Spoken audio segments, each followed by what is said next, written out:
E aí, pessoal, tudo bom com vocês? Sejam bem-vindos a mais um ano letivo e a mais um vídeo aqui no canal. Sou o professor Tiago e nessa videoaula vamos fazer uma revisão dos princípios da ótica geométrica. Então, como a gente viu no ano passado, a luz é o agente físico que, atuando nos órgãos visuais, produz a sensação da visão. Então, nós temos o sentido da visão por causa da luz. Então, a parte da física que estuda a luz é a ótica, né? Então, a ótica é a parte da física que trata dos fenômenos que têm como causa determinante a energia radiante, em particular, a luz. Bom, os diversos corpos que nos cercam podem ser vistos porque deles recebemos luz, que quando elas incidem nos nossos órgãos visuais, nos nossos olhos, ela promove os estímulos geradores da sensação da visão. Então, não são considerados fontes de luz todos os corpos dos quais se pode receber luz. Então, dependendo da procedência da luz distribuída para o meio, os corpos, em geral, podem ser classificados em duas categorias: as fontes primárias e as fontes secundárias.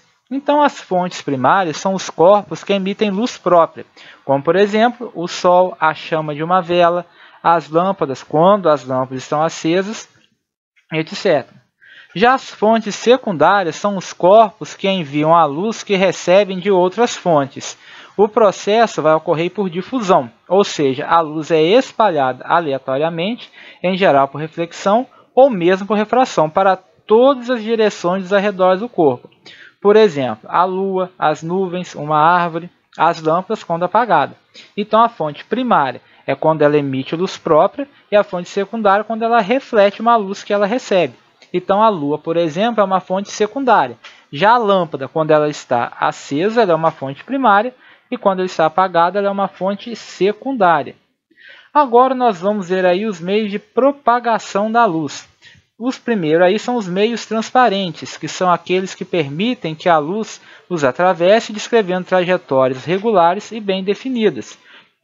Então, o único meio que é absolutamente transparente é o vácuo. Contudo, em camadas de espessura não muito grande, também podem ser considerados transparentes o ar atmosférico, a água pura e o outro, assim também como o vidro, né? Então, é isso daí, na figurinha a gente tem um esquema aí de um meio transparente. O outro meio aí são os meios translúcidos, que são aqueles em que a luz descreve trajetórias irregulares, com intensa difusão, que seria um espalhamento aleatório dos raios de luz, que são provocados pelas partículas desses meios. É o que ocorre, por exemplo, quando a luz atravessa a neblina, o vidro leitoso, papel vegetal, papel manteiga e tudo mais. Então, olha aí na figurinha o que acontece com os raios de luz quando eles atravessam esse meio. Os raios de luz aí sofrem alterações, eles entram paralelo e não saem mais paralelo. E por fim, nós temos os meios opacos, que são aqueles através dos quais a luz não se propaga.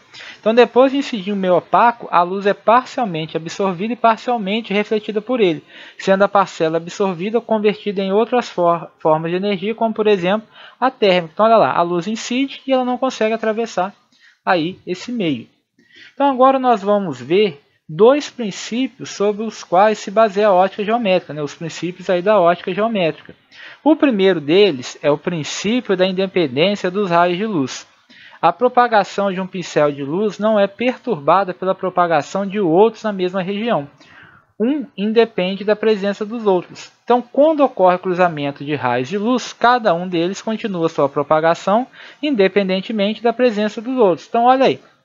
Nós temos dois feixes de luz, então eles atravessam o outro e depois que eles atravessam, que ocorre o cruzamento desses raios luminosos, eles continuam sua trajetória como se nada tivesse acontecido. Então esse daí é o princípio da independência dos raios de luz. E como consequência o outro princípio é o princípio de propagação retilínea da luz. Então nos meios transparentes e homogêneos, a luz vai se propagar em linha reta. Então olha aí. Nós temos aí a fonte de luz, no caso seria uma vela, e todos os raios de luz se propagam em linha reta.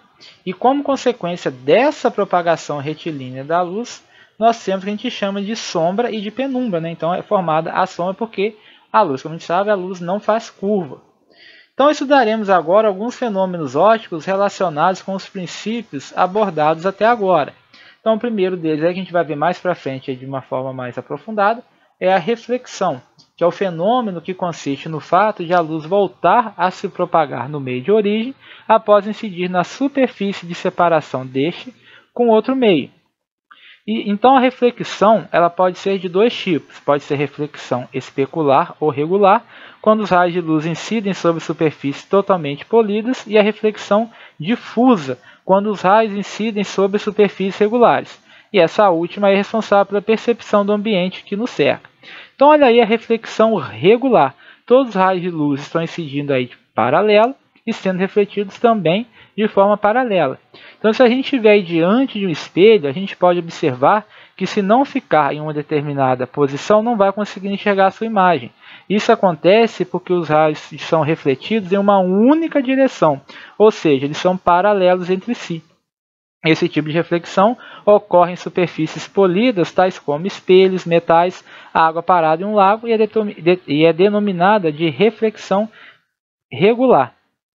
Agora, olha aí a reflexão difusa, né? Então, quando você está enxergando uma mesa, você pode ficar em qualquer posição ao redor da mesa que você vai continuar enxergando a mesa.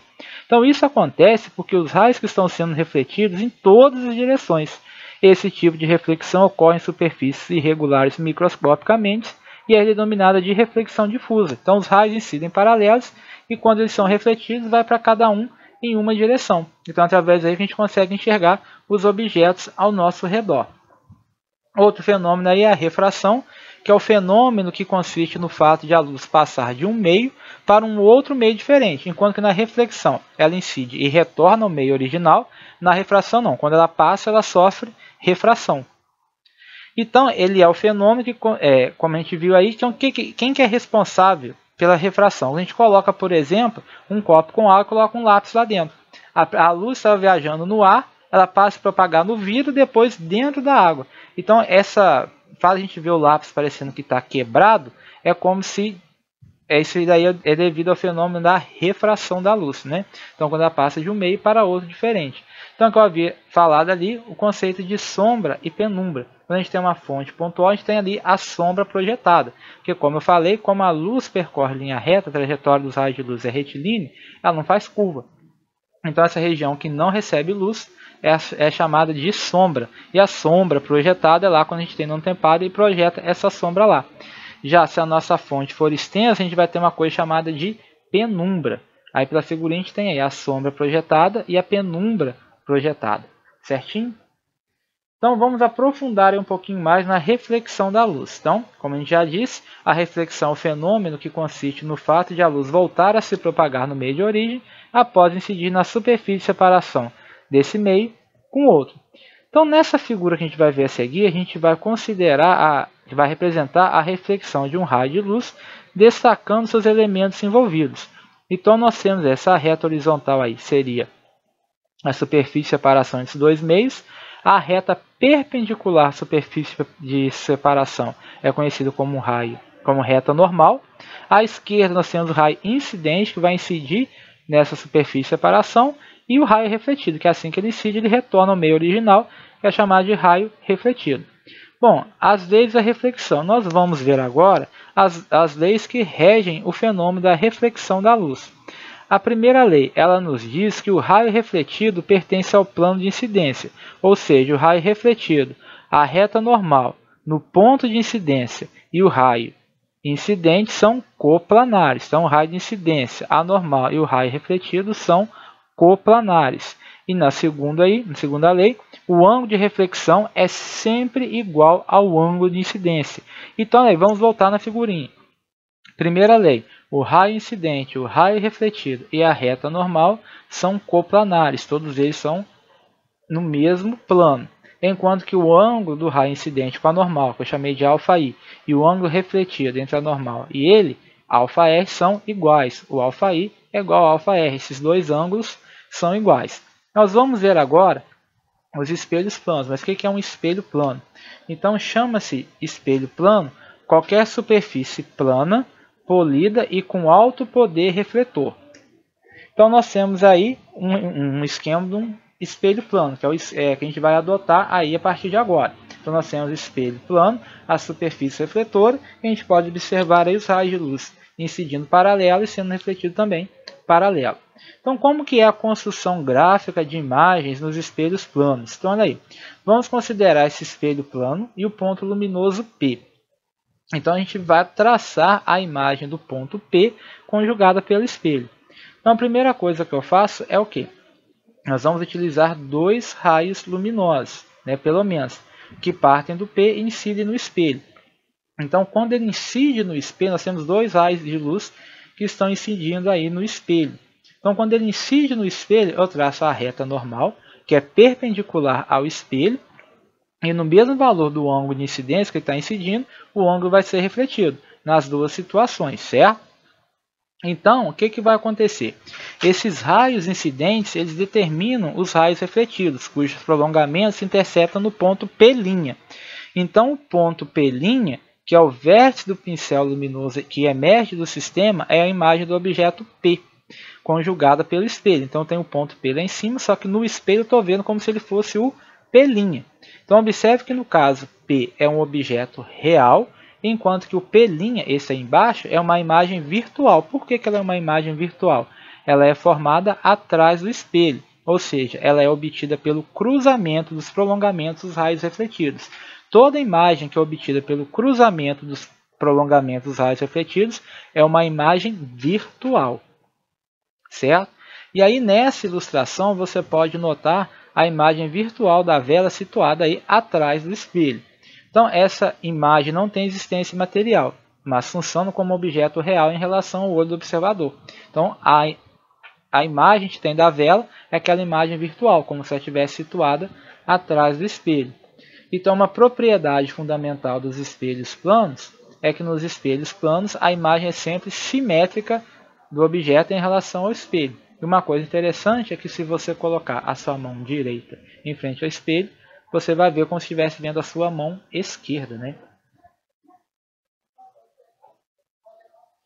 E na situação representada nessa figura aí, a gente vê um observador O que está contemplando a imagem de uma vela de altura H, por meio de um espelho vertical.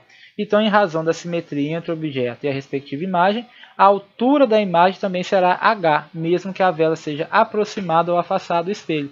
Então, não importa a distância que o objeto está do espelho, a imagem vai ter a mesma altura do objeto. Imagem e objeto, quando você está olhando, possuem a mesma altura. Agora, por fim, nós vamos ver aí os espelhos esféricos, né? Então, o que vem a ser um espelho esférico? Vamos pegar uma calota esférica que tem o poder de reflexão, certo? Se a parte refletora for a parte interna, nós vamos ter um espelho côncavo. Se for externo, um espelho convexo. Então, a parte interna é a parte côncava, é a face côncava, perdão, e a externa a face convexa. Então, quais são os elementos geométricos de um espelho esférico? Então, nós temos aí C, que é o centro de curvatura, V é o vértice, também conhecido como polo da calota esférica, R é o raio de curvatura, né, ou seja, é o raio da esfera, e alfa é o ângulo de abertura, certinho? Então, olha aí, como eu disse, o espelho é côncavo quando a superfície refletora é a superfície interna, e ele é convexo quando a superfície refletora é a superfície esférica. Então, nós temos aí um exemplo, raios de luz paralelos aí ao eixo principal são refletidos passando pelo foco. Então, quem está refletindo é a parte interna. Então, isso aí é um espelho côncavo. Já nesse caso, quem está refletindo é a parte externa do espelho esférico. Então, isso aí é um espelho convexo. Então, nós vamos ver agora os raios notáveis que serão necessários para que a gente forme as imagens, né? Então, raios notáveis. Todo raio de luz que incide paralelamente ao eixo principal reflete numa direção que passa pelo foco. Então, olha aí. Nós temos um raio de luz que está paralelo ao eixo principal. Ele vai incidir no espelho e vai ser refletido passando pelo foco. Isso no espelho côncavo. Certo? Mais um aí, ó. Paralelo ao eixo principal, incide e reflete passando pelo foco. Se o espelho for convexo, olha lá. Também está incidindo paralelo ao eixo principal. O que vai acontecer? Vai ter um prolongamento até o foco e vai ser refletido nessa mesma direção. O outro aí também é a mesma coisa, ó. Incidiu, refletiu, passando pelo foco, certinho? E todo raio de luz que incide numa direção que passa pelo foco reflete-se paralelamente ao eixo principal. Então agora a gente vai fazer o contrário. Antes ele incidia paralelo ao eixo principal e era refletido passando pelo foco. Agora ele vai incidir passando pelo foco e vai ser refletido paralelo aí ao eixo. Então, nesse caso aí, olha lá, ele está incidindo passando pelo foco, reflete e sai paralelo ao eixo principal. Isso daí no espelho côncavo. E a mesma coisa acontece no espelho convexo. Ele incide lá, passando pelo foco, né, com o prolongamento do raio passa pelo foco, é refletido paralelo ao eixo principal. E todo raio de luz que incide numa direção que passa pelo centro de curvatura vai refletir sobre ele mesmo. Então, se o raio de luz incide passando pelo centro de curvatura, ele vai se refletir e também vai voltar pelo centro de curvatura, seja no espelho côncavo, seja no espelho convexo. Então ele incide e é refletido pelo mesmo caminho. E aí todo raio de luz que incide no vértice do espelho vai refletir simetricamente em relação ao eixo principal. Então se ele incidiu formando um ângulo θ aí com o vértice do espelho, vai ser refletido também formando um ângulo θ. Esses dois ângulos aí são iguais, seja no espelho côncavo, a mesma coisa também vai acontecer no espelho convexo. Ele incidiu formando o ângulo θ, foi refletido também fazendo o ângulo θ com o eixo principal. Formação de imagens. Então, no primeiro caso, nós temos aí um objeto além do centro de curvatura C. Tracei uma reta, um raio de luz paralelo ao eixo principal, refletiu, passou pelo foco. E o outro raio de luz passando pelo foco, refletiu, saiu paralelo. O ponto onde eles se encontram é que eu tenho a formação da imagem. No espelho côncavo, né, essa imagem vai ser real, ela vai ser menor e invertida. Real porque ela foi formada na frente do espelho, ela não foi formada pelos prolongamentos dos raios luminosos. Ela é menor, porque em comparação ao tamanho do objeto, ela é menor, e invertida é porque saiu de cabeça para baixo. Já no segundo caso, o objeto está no centro de curvatura C. Tracei os mesmos raios luminosos. Incide paralelo ao eixo principal, reflete passando pelo foco. Segundo raio, incide passando pelo foco e é refletido paralelo ao eixo principal. Nesse caso aí a imagem é real, igual, né, tem o mesmo tamanho e invertida. Já aí no terceiro caso, o objeto entre o centro de curvatura C e o foco F. Tração dos mesmos raios de luz. Eu cheguei que a imagem é real, maior e invertida. Por fim, se estiver no foco, o que vai acontecer? Ela vai ser uma imagem imprópria, porque os raios de luz refletidos são paralelos. Então, como eles são paralelos, onde duas retas paralelas se encontram? No infinito. Então, a imagem é imprópria porque ela se forma lá no infinito. E já no quinto e último caso, é quando o objeto está entre o foco e o vértice V. Nesse caso, a imagem vai ser virtual porque ela foi formada pelos prolongamentos dos raios luminosos. Ela vai ser maior e vai ser direita, ela não é invertida. Já no único caso aí do espelho convexo, nós temos aí, nesse caso, traçando os mesmos raios luminosos, a imagem vai ser virtual, formada pelos prolongamentos dos raios luminosos, vai ser menor e direita. Então é por isso aí que muitas lojas usam espelhos convexos, né, para ficar observando ali se ninguém está roubando a mercadoria. Eles usam o espelho convexo porque o seu campo visual vai ser maior. No estudo analítico aí dos espelhos esféricos, nós temos alguns pontos a considerar. Primeiro, a equação de Gauss, que ela diz o seguinte, que 1 sobre o foco, ou seja, 1 sobre a distância focal, é igual a 1 sobre a distância entre o objeto e o espelho, mais 1 sobre a distância entre o espelho e a imagem. O aumento linear é igual à distância da imagem ao espelho, a altura da imagem, dividido pela altura do objeto, ou é o negativo da distância entre a imagem e o espelho, menos P', sobre P, que é a distância entre o objeto e o espelho. Perdão. E, igualando essas duas, aí nós temos que a relação entre I sobre O vai ser menos P' sobre P, o aumento linear. Então aí a gente tem posição do objeto, que é a distância deste até o espelho, que é o P, e o P', a posição da imagem. Então, quando a gente for fazer esse estudo analítico, o P' vai ser positivo se a imagem for real e P' negativo se a imagem for virtual. O é a altura do objeto, I é a altura da imagem. Esse I vai ser positivo se a imagem for direita e negativo se for invertida. F é a distância focal. Essa distância focal ela é igual ao raio da esfera que formou o espelho, dividido por 2. Se o espelho for côncavo, o foco é positivo. e se o espelho for convexo, o foco é negativo. Muito bem, encerramos aqui a nossa primeira videoaula, essa aí de revisão aí do ano passado, segundo ano. Agora peço a vocês que façam as atividades. E você que é novo aqui no canal, que ainda não é inscrito, se inscreva para ajudar aí o nosso canal. E até a próxima videoaula, pessoal. Forte abraço!